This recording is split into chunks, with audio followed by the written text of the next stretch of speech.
Hi, I'm Mike Downs. I want to give you a true picture of what it's like to be a production tech here at Hearth Home Technologies. Production tech is a lot of different things here. You know, everything from basic production to welders, painters, press brake operators, and all the above.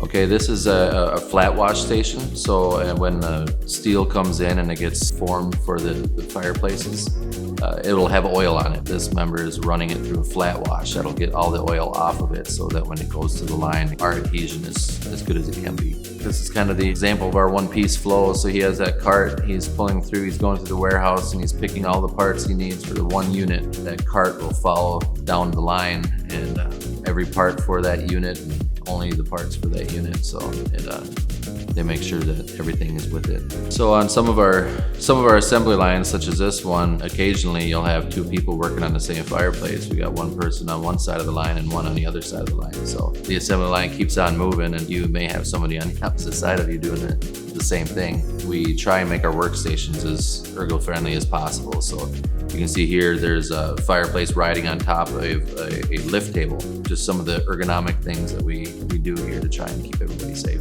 Yeah, so this is a brake press.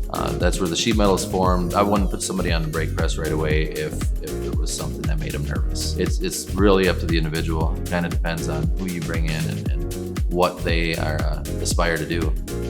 Not only do we build fireplaces, does that mean cutting metal and pushing screws? In this scenario, we have somebody molding up boxes. So it's actually a molded firebox. That moldable material will go inside of a die, comes down and it presses that into a box. That firebox ends up being a very nice looking unit. We look for the type of person that wants to learn something. If you haven't done this before, don't be afraid to come out and give it a try. It's all very doable. You know, if I can do it, anybody can do it.